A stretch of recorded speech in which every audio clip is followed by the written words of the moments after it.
Assalamualaikum warahmatullahi wabarakatuh. Perkenalkan, nama saya Siti Nurjinah dari program studi S1 Informatika Universitas Muhammadiyah Banjarmasin. Jadi, hari ini saya mau mereview jurnal digital mata kuliah digital forensik dengan topik bahasan cybercrime. Jurnal yang pertama dengan judul Politik Hukum Pidana Terhadap Penanggulangan Cybercrime. Jurnal itu Jurnal Legislasi Indonesia, volume 16, halaman 4 sampai dengan 13.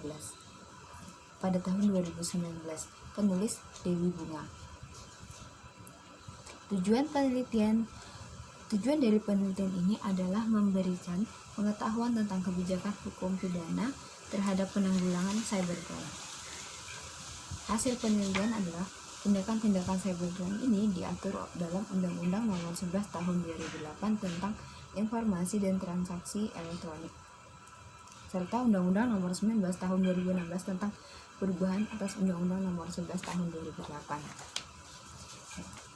Lanjut, kebijakan penanggulangan cybercrime di berbagai negara itu membutuhkan kerjasama internasional, sebab masalah cybercrime ini banyak di setiap negara, hampir di setiap negara itu ada. Jadi ini menjadi masalah globalisasi.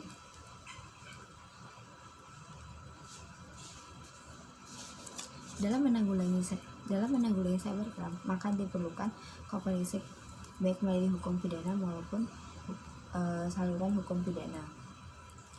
Adapun ada beberapa kebijakan dan penal yang mengatur tentang penanggulangan cybercrime ini. Yang pertama, menyusun kebijakan di luar hukum pidana yang mendukung upaya pencegahan cybercrime, seperti melalui kebijakan anti kebencian, kebijakan anti bullying, atau kebijakan kita berinternet sehat melalui sistem pendidikan. Yang kedua, melalui sosialisasi terhadap potensi kebijakan di dunia maya dengan mengedukasi masyarakat untuk tidak identitas pribadinya bertransaksi di tempat dengan fasilitas yang aman. Yang ketiga, membangun kerjasama dengan pihak swasta untuk membangun sistem keamanan di dunia maya. Yang keempat, membentuk jaringan kelembagaan dalam mencegah cybercrime baik dalam tataran nasional maupun dalam tingkat internasional.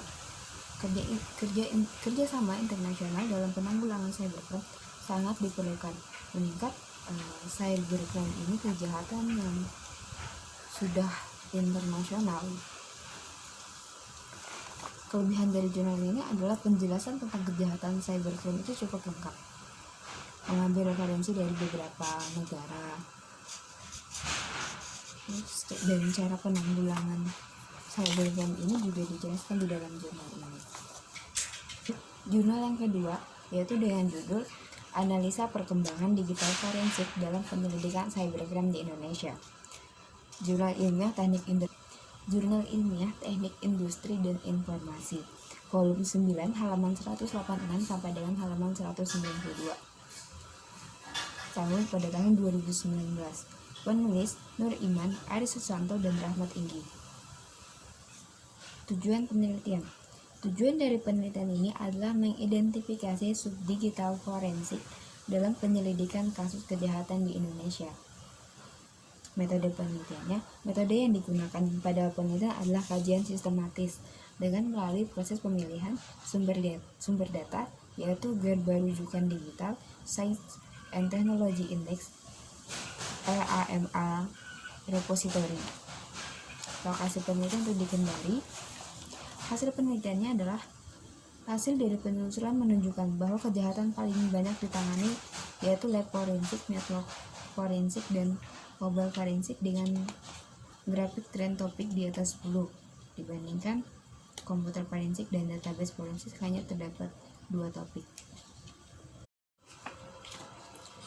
Jurnal yang ketiga yaitu Kajian Hukum Pidana pada Kasus Mayantara Cybercrime dalam Perkara Pencemaran Nama Baik di Indonesia, volume 5, halaman 34 sampai halaman 35.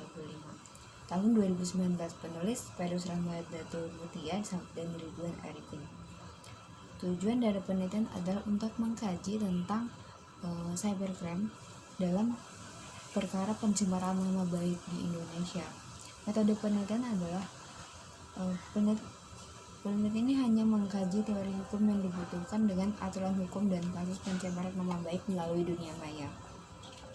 Lokasi penelitiannya di Aceh, dan hasil penelitiannya adalah pencemaran nama baik merupakan suatu tindakan kejahatan dunia maya atau cybercrime yang diatur pada Kitab Undang-Undang Hukum Pidana pasal 310 sampai dengan 321 dan juga diatur pada pasal 27 ayat 3 Undang-Undang Nomor 11 Tahun 2008. Nama baik merupakan delik aduan karena hanya bisa dikatakan sebagai pencemaran nama baik jika ada seseorang yang merasa namanya dicemarkan.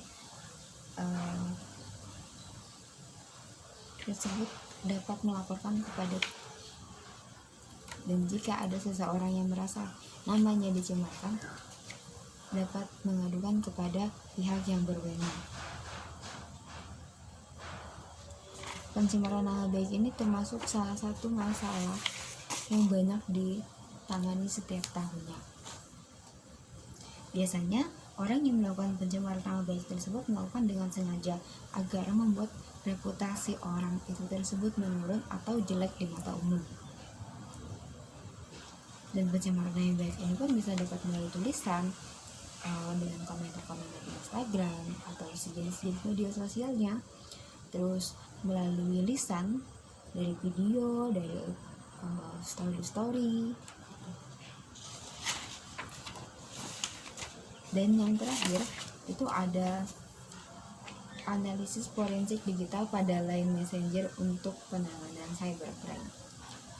Volume 2 halaman 159 sampai dengan 163 pada tahun 2016, penulis Amar Fauzan, Imar Riyadi, Abdul Fadil. Tujuan penelitian ini adalah untuk menganalisis penanganan kasus cyberbullying dengan memunculkan data bukti cyberbullying yang terjadi melalui aplikasi Line.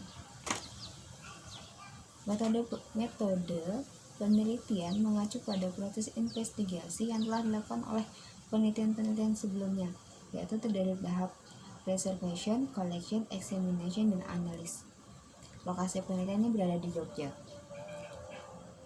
Hasil dari penelitian adalah analisis forensik digital pada Line Messenger untuk penanganan cybercrime diawali dengan beberapa langkah, yaitu preservation, collection, examination, dan akhirnya pada analis.